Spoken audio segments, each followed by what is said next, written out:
दोस्तों, आज की इस वीडियो में हम आपको बताने वाले हैं कि जिन्नात कैसे इंसान के जिस्म पर हावी होते हैं और जिन्नात कौन से हिस्से से इंसान के जिस्म में दाखिल होते हैं। उम्मीद करते हैं आप इस वीडियो को आखिर तक जरूर देखेंगे। अल्लाह पाक ने इस कायनात में कई आलम तख्लीक किए हैं।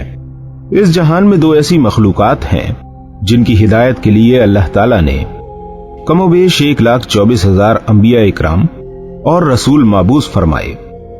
उनके लिए अल्लाह पाक ने सजा और जजा का तसव्वुर पेश किया, यानी कयामत के दिन का। अल्लाह ताला की ये दोनों मखलूकात इंसान और जिन्नात हैं। जिन्नात की दुनिया असरार के पर्दे में छुपी रहती है। जिन्नात इंसानों की नजरों से पोशीदा कर दिए गए हैं। जमीन पर इंसान को उतारने से पहले अल्लाह ताला ने फरिश्तों के जरिए जिन्नात को अलग अलग जजीरों और वीरान जगहों में कैद कर दिया। जिन्नातों के कैद करने का वाकया भी निहायत दिलचस्पी से खाली नहीं है।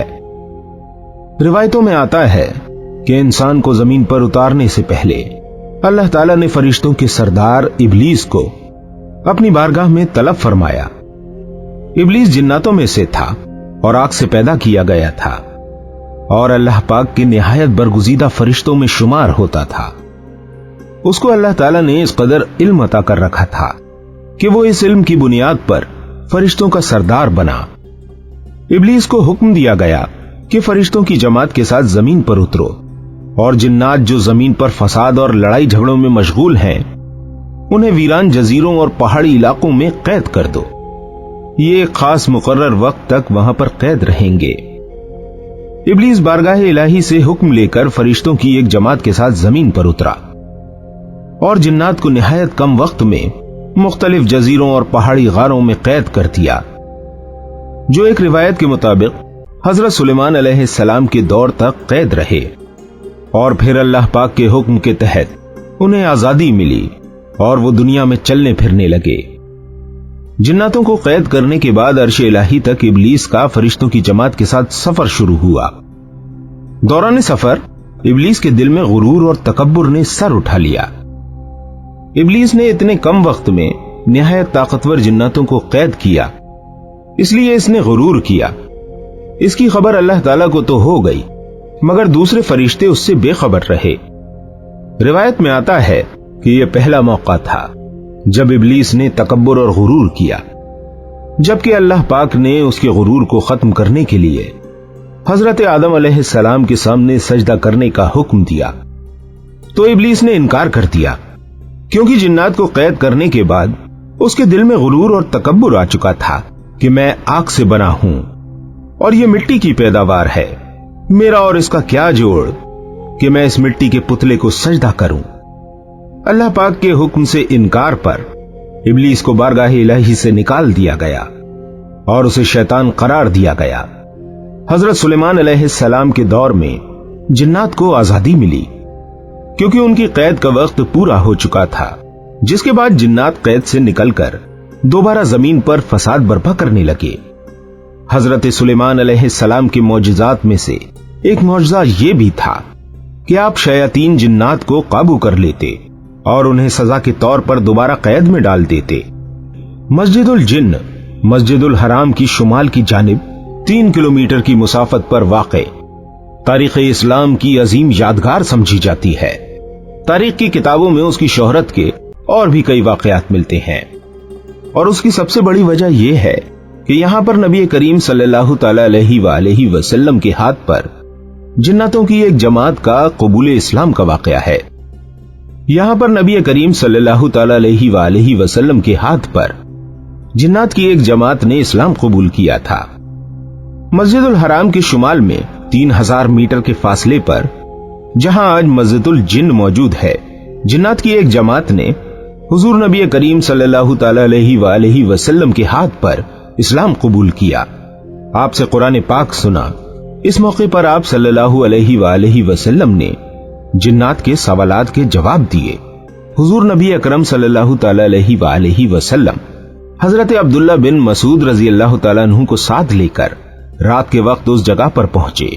आपने अब्दुल्ला बिन मसूद रजी अल्लाह तआला अन्हु को एक खास मकाम से आगे बढ़ने से मना फरमाया ताकि कहीं जिन्नात उन्हें नुकसान न पहुंचा दें।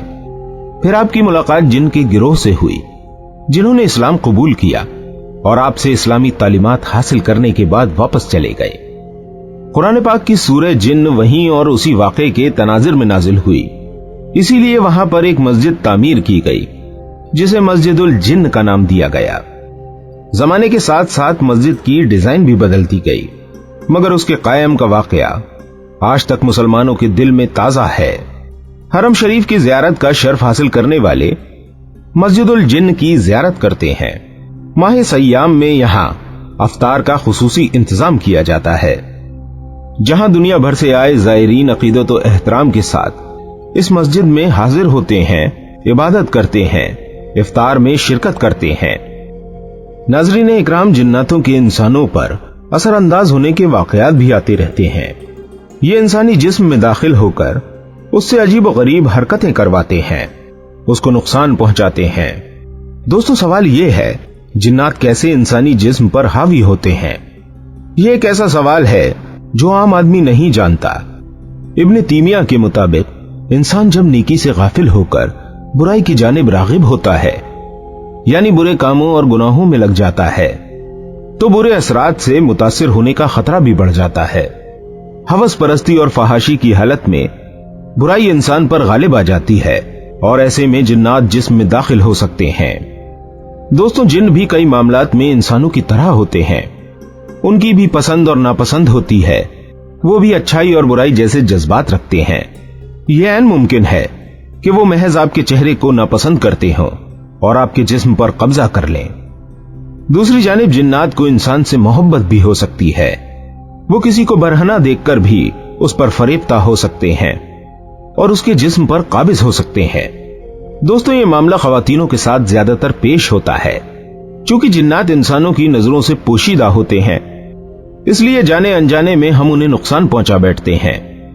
मिसाल के तौर पर आप कहीं गर्म पानी उंडेल देते हैं या किसी दरख्त या पत्थर की ओट में बैठकर रफ़ाए हाजत करते हैं, मगर नहीं जानते कि यहां पर जिन्नात का बसेरा है। आपके इस अमल से वो नाराज हो सकते हैं और बदला लेने के लिए आपके जिस्म में दाखिल हो सकते हैं। जो शख्स बहुत ज्यादा खौफ की हालत में होता है, ऐसे मामलात में भी जिन्नात उस पर काबिज हो सकते हैं। जिन्नात जिस्म के किस हिस्से से दाखिल होकर इंसान पर कब्जा जमाते हैं, इस हवाले से मुख्तलिफ नजरियात हैं। ज्यादातर नजरिया यह है कि इंसान की मौत के वक्त रूह इंसानी नाखूनों, नाक, आंख और मुंह से, और यही जगह ऐसी होती है जहां जिन्नात इंसानी जिस्म में दाखिल होकर कब्जा जमाते हैं। अल्लाह पाक ने इंसान को शर से बचने के लिए कई तरीके बताए हैं, जिनमें हुजूर नबी करीम सल्लल्लाहु तआला अलैहि वसल्लम के जरिए तालीम भी दी गई है। कई ऐसी मसनून दुआएं और वज़ाइफ मौजूद हैं जिनके जरिए जिन्नात का तोड़ किया जा सकता है। जिन्नात के तोड़ के लिए जो सूरत मौजूद है वो सूरतुन नास है। अल्लाह पाक जो इंसानों से 70 माह से ज्यादा मोहब्बत करता है, अल्लाह पाक जो कि बहुत रहीम है। ये कैसे मुमकिन है कि अल्लाह पाक ने जिन्नात को इतना ताकतवर बना दिया लेकिन उसका तोड़ न बनाया हो? बेशक अल्लाह पाक ने इसका तोड़ बनाया है। सूरह नास और सूरह फलक की रोजाना तिलावत करने वाले इंसान के जिस्म में कभी भी जिन्नात दाखिल नहीं हो सकता। लिहाजा इन सूरतों की तिलावत को अपना मामूल बना लें। इंशाअल्लाह जिन्नात आपको कोई नुकसान नहीं पहुंचा सकते। और किसी भी काम की शुरुआत से पहले बिस्मिल्लाहिर्रहमानिर्रहीम जरूर पढ़ लिया करें, जिससे अल्लाह पाक उस काम में खैर और बरकत डाल दे। उम्मीद करते हैं ये इन्फॉर्मेटिव वीडियो आपको पसंद आई होगी। इसी तरह की और वीडियोस को देखने के लिए हमारे इस चैनल आदिल वॉइस को सब्सक्राइब जरूर कीजिएगा। मिलते हैं आपसे अगली किसी वीडियो के साथ। तब तक अपनी खास दुआओं में मुझे जरूर याद रखिएगा। अस्सलामु अलैकुम व रहमतुल्लाहि व बरकातुहू।